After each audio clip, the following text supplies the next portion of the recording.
बड़ी खबर का रुख करेंगे। अमूल ने 700 से अधिक प्रोडक्ट्स के दाम घटाए हैं। घी, मक्खन, आइसक्रीम की कीमतों में कटौती की गई।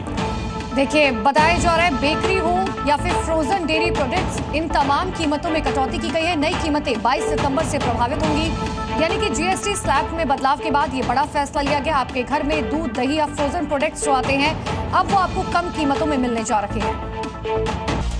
आप अगर बाजार से फल खरीद कर लाते हैं, उसमें से अगर कोई फल खराब निकल जाए तो आप क्या करते हैं? देखिए, जरूर आप उसे फेंक देते होंगे, लेकिन अमेठी में खराब अनार निकलने में पर एक शख्स इसकी शिकायत करने के लिए थाने पहुंच गया। हाथों में खराब अनार लिए थाने पहुंचे इस शख्स की फरियाद थी कि खराब अनार को वापस कराते हुए दुकानदार से उसके पैसे वापस दिलाए जाए। हालांकि पुलिस ने भी उसे नाउम्मीद नहीं किया।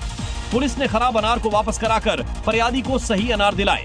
आपको ये बात साधारण जरूर लग रही होगी, लेकिन मेहनत की कमाई का मोल तो वही जान सकता है जिसने इसे कमाया हो।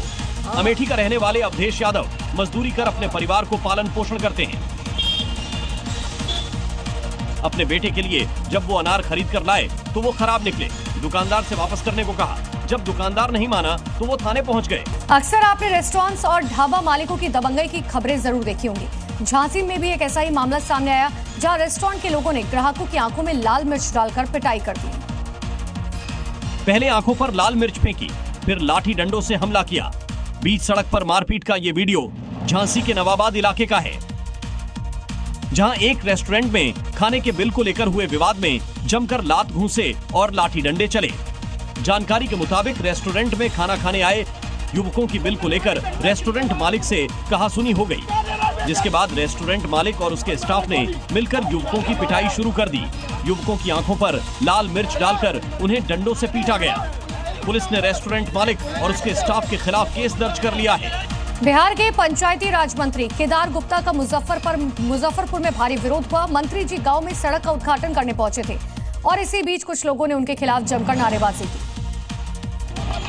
जिसके बाद पूरा माहौल ही बदल गया।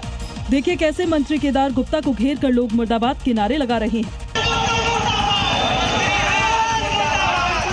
पंचायती राज मंत्री केदार गुप्ता झिटकी गांव में 7 निश्चय योजना के तहत बनी सड़क का उद्घाटन करने पहुंचे। आरोप है कि सड़क उद्घाटन से पहले ही जगह जगह से टूटने लगी है। देखिए, ये शख्स मंत्री जी को बता भी रहा है कि चलिए देख लीजिए। विरोध तेज होता देख मौके पर अफरा तफरी का माहौल बन गया। सुरक्षा कर्मियों ने किसी तरह मंत्री केदार प्रसाद गुप्ता को सुरक्षित कार्यक्रम स्थल से बाहर निकाला। और अब बात शारदा नदी के कहर की। उत्तर प्रदेश के लखीमपुर खीरी में शारदा नदी कहर ढा रखी है। यहाँ पानी की तेज धार में एक मकान देखते ही देखते नदी में समा चुका है। और देखिए कैसे 5, 4, 3, 2, 1 देखते देखते ये घर नदी में समा गया। यहाँ शारदा नदी में आई बाढ़ ने भीषण तबाही मचाई है। ये तस्वीरें लखीमपुर के निघासन की है, जहाँ एक घर देखते ही देखते सैलाब की भेंट चढ़ गया। पानी के बहाव में मकान खिलौने की तरह देखते ही देखते समा गया।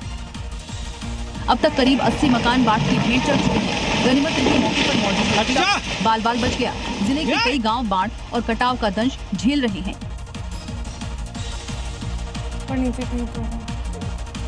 अब आपको आंध्र प्रदेश के नांदयाल से सामने आया एक वीडियो दिखाते हैं, जहां बारिश की वजह से सैलाब में फंसी एक बस को निकालने के लिए जेसीबी का सहारा लिया गया और बस में सवार लोगों को बचाया गया। तस्वीरों में देखिए, पुल पर बारिश की वजह से सैलाब आया हुआ है और उसी सैलाब के बीचों बीच एक बस फंसी हुई है। बस में करीब 24 यात्री मौजूद हैं। पुल के सामने कुछ ग्रामीण भी खड़े दिखाई दे रहे हैं और ये बहाव इतना तेज है कि कोई उन्हें बचाने की हिम्मत नहीं जुटा पा रहा है।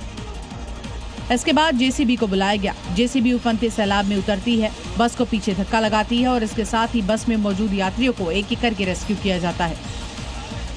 जो जेसीबी अब तक खुदाई करती हुई नजर आ रही थी, उस जेसीबी की मदद से अब सैलाब में फंसी जिंदगियों को बचाया गया है।